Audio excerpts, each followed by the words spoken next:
when I woke this morning and looked out of the house and up the grassy slope towards Barbara's house and the meeting hall, I thought again of how very fortunate I am to be here. What a wonderful place it is. Why is it?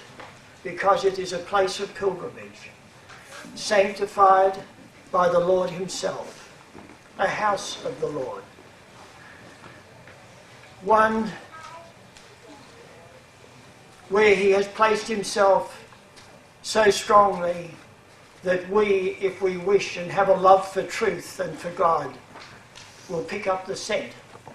And that reminds me of the figure that Erich, Erich Jesselwaller, one of Mayor Barber's close disciples, gives in talking about a place of pilgrimage. He says it's like the scene of the crime, and the bloodhound is introduced to it to pick up the scent and then go bounding off after the quarry. That is like a place of pilgrimage.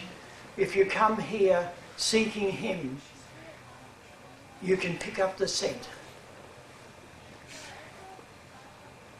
Which sort of reminds me, again, of a little incident that Diana mentioned to me. She took a young lad into Barbara's room the other day, and he'd never been there before, and she introduced him to Mayor Barber, who lives in this house and in this room. And afterwards he came out and he said to her, he's about 5 or 6, he said, "Is Mayor Barber still in there?" And that, God, I'll have to say the word again, reminds me of a story. A story that concerns Abode, Meirazad. Two places of pilgrimage that are in India, near the city of Ahmednagar.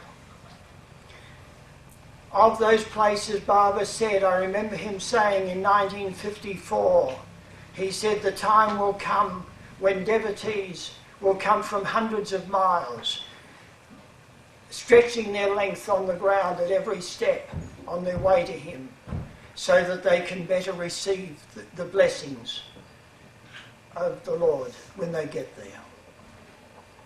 Well, this story concerns a young English woman who worked for a family of Barber lovers, father and mother, and she was going on holidays, and her holidays consisted of a yoga course or some such thing in the south of India.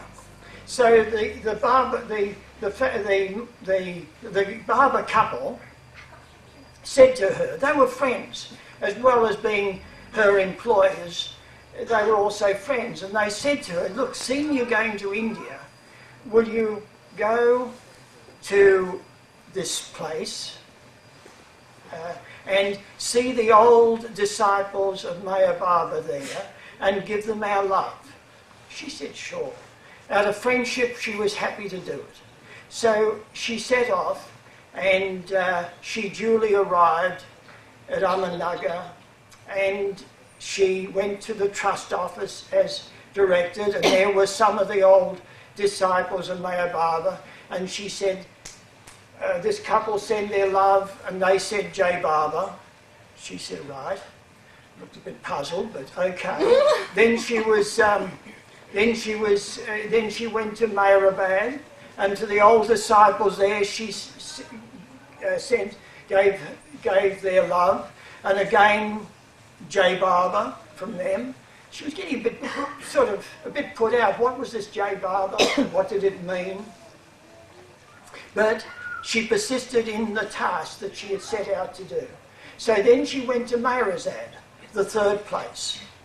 And when she arrived there was no one else there except Alabar, who is not that good in English.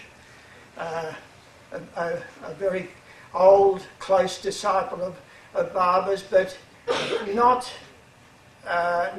the best in communication. So she she gets there, and of course he greets her and assumes that she's a Baba lover that's come for Baba. So without sort of much ado, before she can say anything, he rushes her in to the Mundley Hall. The Mundley Hall was simply Baba's office, you could say. And in that office was his chair, where he would sit. And then around each side on the walls, against the walls, would be his Mundley, who would read out letters and telegrams and give him news and receive words from him that they would then convey to Baba lovers around the world. So he brings her in and shows her around, and then takes her to the chair and says, right, now take darshan, which means bow down to the Lord. She stops. This is not what she had in mind at all. All she wanted to do was convey her employer's love. And so he thought that she must be new and not aware of what to do. So he bowed down and then said, right, now you, in effect. So as he is walking out, and she thought to herself, he's such a nice man. She was taller than him, actually, and so she sort of, in her mind, she said, he's a nice little man. I don't want to offend him. Okay, what is there? It's only an empty chair. So she bowed down and put her head on the pillow where his feet had rested for so many years.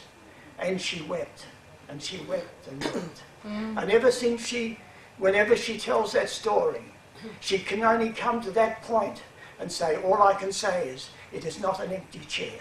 And in the same way, as Diana said to that little boy, Maya Baba is still in his house and in his room.